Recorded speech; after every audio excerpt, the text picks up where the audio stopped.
Well folks, my name is Scorching, and we're back with some Enlisted, and we're back with a new thing that I want to try, which is a news roundup.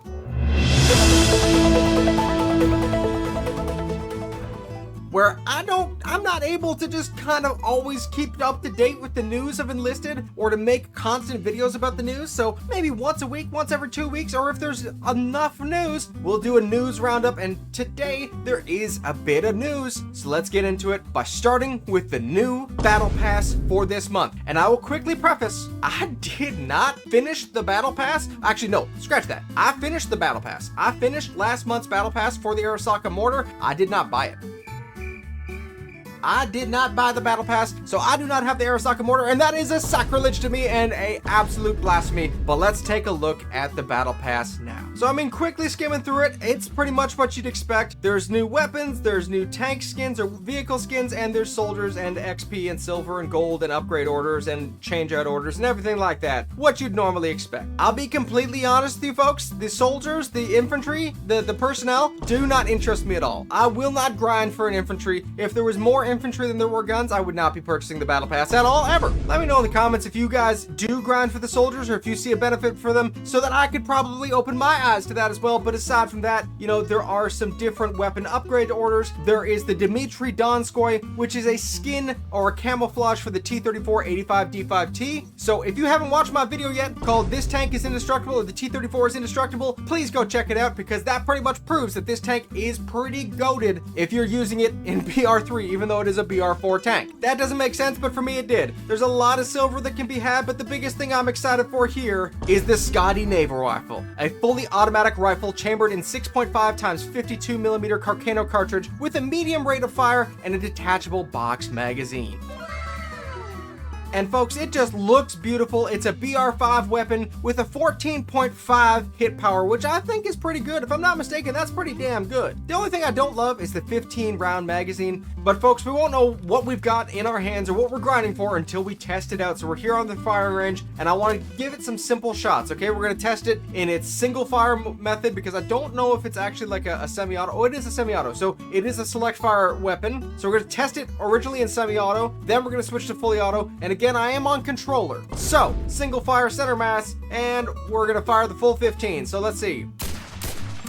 Oh, folks, I'm loving this.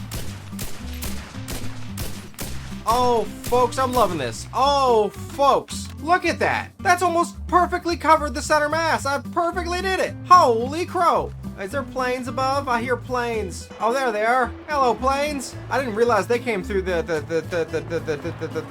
shooting range. Wow. Let's try out for the headshot now. Semi-auto again, another 15 rounds, and see just how accurate we can keep this. I'm just firing, again, semi-auto only to see what we've got in our hands here. And again, I think I'm painting that circle perfectly. I want to get rid of it fully if I can. Oh, folks, I think I did. I think I did, folks. Oh my gosh, it's really blowing up there. Did it actually drop bombs or something? It's so loud. But I got rid of that circle almost fully. The white rim is just a little bit there, but folks, this gun is lethal in semi-auto. And with a 14.5 hit, that's not bad. So I'm gonna switch it to automatic. I'm gonna just hold down the trigger, and we're gonna see how much it kicks. I'm starting at center mass. Not gonna try to course correct or aim correct, but we're gonna see what happens. Firing in 3, 2, 1. Oh, it's going for the sky, folks. It is going for the sky. And that 15 round magazine will not last you long at all if you are using it in automatic form. Now, with some aim correcting, I think we can probably keep it. Oh, it's not bad. It's not bad. You're definitely seeing that kick where it's a little harder to control, especially standing upright. If we go into a crouched position here, I'm going to just fire on this target here and automatic with correction. Let's see. Ah, see, I can easily keep it in the center mass there. If I don't correct, yeah, it's not kicking anywhere near as much. It's starting just below center mass, so I was able to keep it within the target. So this is a decent gun. I'm excited for this, especially the semi-auto version. Like, if I'm trying down here, let's see. Long range, I think that's about 100 meters. Maybe more, maybe less. Okay, so that was just the auto, but with just finger tapping. Let's see what we got done here. Is there more planes coming? Oh my gosh, it's just constant planes. You know what? That's not bad. That's not bad clustering at all. I mean, there were some shots that definitely went a little stray, but I'm really happy with this. I'm really excited for this. I just wish there was a way to test it out against NPCs. Gaijin, Darkflow, please add the ability to have NPCs or somebody in the firing range like you have there with the planes. That's great. Have NPC tanks, have NPC enemy troops so that we can test it out. Even like a different firing range, so we're not actually, you know, shooting at random people or keeping them hostage and shooting at prisoners of war, because that's what would have to happen to have people to shoot at. Some sort of test battle or test firing range where you could use the weapons and test them out in a short match. That's my wish for this game. Again, folks, I am excited to grind for that, especially after testing it out, seeing how lethally accurate it is at semi-auto. Oh, folks, I'm too excited for that one. So please let me know in the comments down below what you think of this new Scotti Naval rifle, and if you guys will be grinding the Battle Pass for just this. Because honestly, looking past that, we've got another soldier here, Makoto Ogawa, a tier 2 fighter pilot for Japan. Not interested. I'm sorry, Mr. Ogawa. I just don't like soldiers. We've got some gold that can be had, and we have the Spitfire Mark or MKVC/TROP 85 SQN-RAF. And let's take a look at this one. I mean, it looks pretty. It kind of looks like a Hurricane weird like version. The only thing I don't like is that it's only got 20mm Mark II cannons. 4 of them, but it's only got the cannons, no bombs. And as a pilot who struggles at everything, I like bombs. Because having bombs is pretty much the only way I can guarantee that I might get a kill or do damage to the enemy. Aside from that, these cannons won't do much for me. Especially since I don't know if it's just a controller thing, but my gosh, do I kick around too much to even possibly hit a target. I don't think even if I tried really hard I could hit these planes. I think I'll just miss all of them and crash into one of them. I'll do a kamikaze style instead of actually hitting them with bullets, but I'm gonna try my best. This is what I want for the field, is to be able to test on actual moving objects. Whether it be testing tanks, whether it be testing guns on soldiers, I want that for everything in the test range, or a separate mode to test all these things with.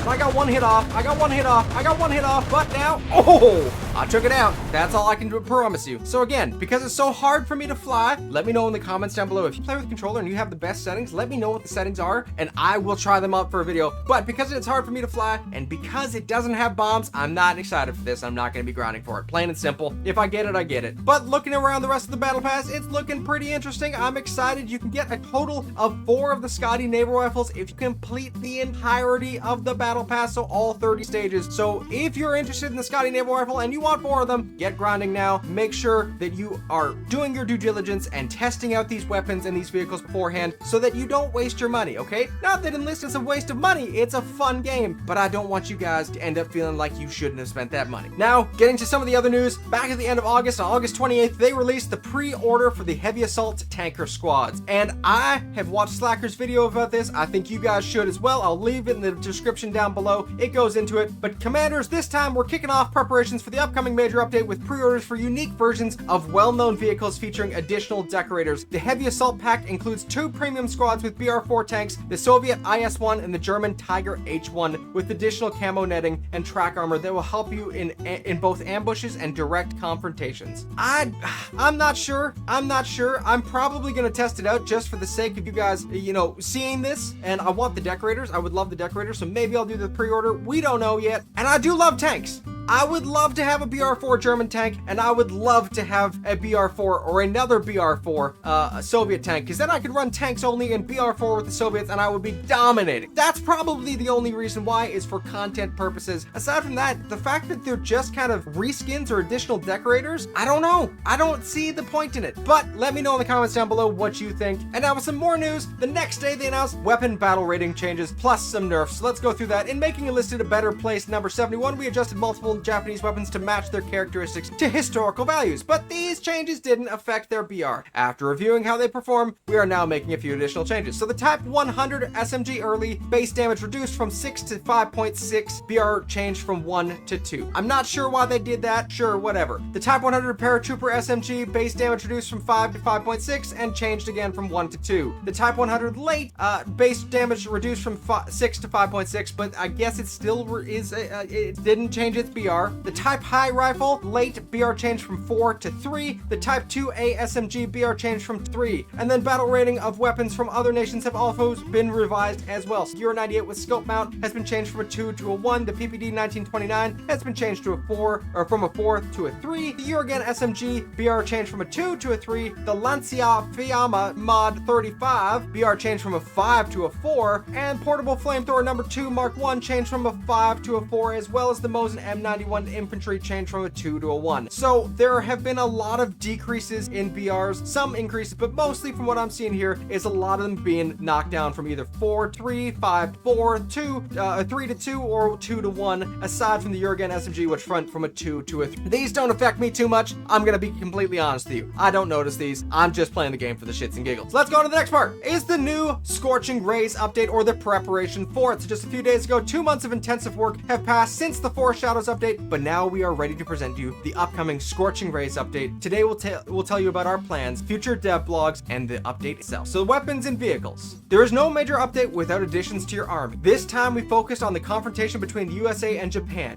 Japanese infantry will get a double-barreled shotgun with a deadly addition in the form of a bayonet. That sounds terrifying. That sounds terrifying. If it was a sawn-off with a double barrel, or sawn-off with a bayonet, that would be absolutely terrifying, but I'm still excited for this. While the Americans will receive, for the first time in their research tree, the famous Chicago typewriter, and that's what I'm pumped about. The 1921 Thompson submachine gun with a 50-round drum magazine that managed to prove itself during the Prohibition in the USA and on the battlefields of World War II. This is the OG street sweeper. This is the OG, like, the Untouchables gun, and I'm excited. I am so excited to have this in my repertoire. Going further, both sides will also get new vehicles too. Japan will be strengthened with an upgun version of the Chinu, namely the Chinu 2, whose gun will surprise the Allies, as well as the lightning-fast Ki-83 Interceptor, a long-awaited addition for attacker pilots. The USA, in turn, will respond with the Churchill 7, a heavy tank with thick frontal armor. New weapons and vehicles will await you in the update, and our traditional blog dedicated to them, which will be published soon, will help you decide what to unlock first. But there'll be more than just a few unlockables in the update. We've decided to increase the combat effectiveness of BR1 tanks. The machine gunner will control the hull machine gun on the following tanks. This is cool. I like this one. So the BA-11, the Panzer III-E, the Panzer III-B, the Panzer III-J, the PC-38TF, the M3 Stuart, the M5A1, the M14/41, and the M13/40 will all now be controllable from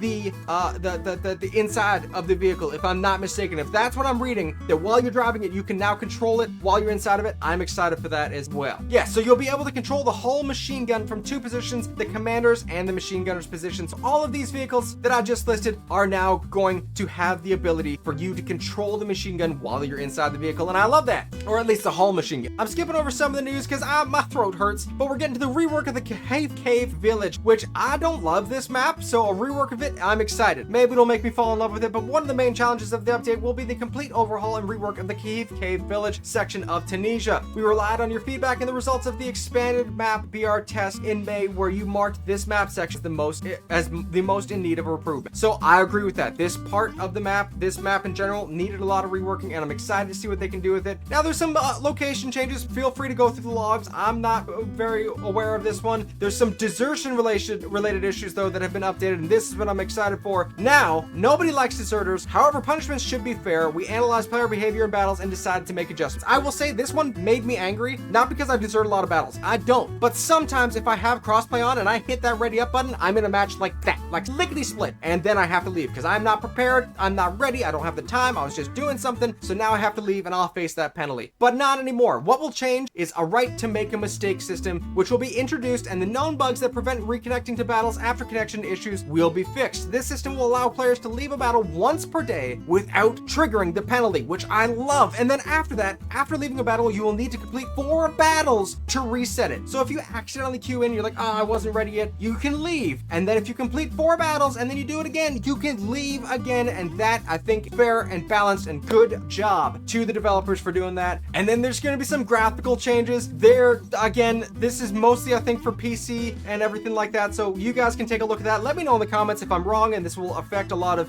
console gamers as well, because if it does and the game looks more beautiful, I'll know. I love it. I love looking beautiful in games. Then there were some updates to the silver chest. It also didn't remain unchanged. We have updated its content and appearance. It will contain rewards from past battle passes. That's what what I'm excited for. Maybe I'll be able to get my Arasaka mortar. Plus, we've also added a new alternative for those who love to assemble the most effective army. You'll be able to send your old unique Battle Pass soldiers to the rear. Why do this? Because newly obtained Battle Pass soldiers will come with maximum characteristic. Okay, so maybe it's worth it. Maybe, I don't know. Let me know in the comments. On top of all of that, the addition of Battle Pass weapons to the silver chest will not decrease the drop chance of event weapon. Oh, folks, I'm gonna be spending so much silver when this comes back out. Folks, I'm gonna be dropping so much silver on these chests, so please make sure to subscribe so you don't miss that one. But that's the news on the update. Let's go through some of the other stuff here. So here, this is the cave village of Tunisia. You can already see in the picture that there's some changes done. I'm excited. I want to see what they've really accomplished here.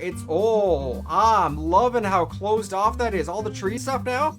Maybe I'm gonna hate that, but I'm loving the looks of it so far. It's looking beautiful. Not as much sand, or the sand is darker or something. It does look a little dreary, a little dark, but either way, wow, that's really dreary and dark. It's just, there's no sand. Where's the sand? It's supposed to be Tunisia in the desert. There's no sand. Is that accurate? Either way, I'm loving the way this is looking. I'm excited for some changes and for devs to listen to feedback here. It doesn't look like many of the buildings change position. Maybe here we can see a few, but I don't actually think so. So it looks like they just reworked the ground. Oh, here, that's big and different. Wow, they added some old ruins. That's pretty cool. And they got rid of this whole thing right here. They just covered it completely up. So again, I'm excited to see what we can do. The update will also include improvements to hit marks from bombs and even the latest shells. So this is looking interesting. Look at that. You can see the pock marks in the walls. I'm really excited for this. I'm really excited for this update, folks. Let me know in the comments if you are as well. And then here's some more news on the update for the weapons. You guys can take a look at all of this in-depth stuff as well. I'm excited for the US stuff, maybe a bit of the Japanese stuff, but I don't play the Japanese much, so more excited for the Chicago typewriter and the church. And then ray tracing is coming to Enlisted. So folks, this is gonna be a beautiful game. For a free game, the amount of effort that they're putting into making this game beautiful, I'm excited for it. I'm excited for it. Like, this is gonna look pretty as all get out. So wow. And then, as we already went over, the 7th season of 2025 has come out with the Battle Pass. So please make sure you take a look at all this news yourself so that you can understand it, because I'm terrible at explaining things even if I'm reading them. And let me know in the comments what you're most excited for. If you think I'm wrong and there's some lackluster things that I've pumped up, if you think I'm right and there's some things that you're also excited for, or if you think I missed some things and I need to understand them better, trust me, you're right. Let me know in the comments down below just how right you are, and keep being your amazing selves. Subscribe if you want to see more of this. Like this video if you want to see more news roundups and news haul-ups. I want to do this in a more of like a 1920s, 1930s, 1940s news type way, like, and also in the news today. But I didn't feel like it today because my throat hurts, and as you can see, I'm already running out of space and time. So thank you guys so much. Keep being your amazing selves, and I'll see you all in the next one.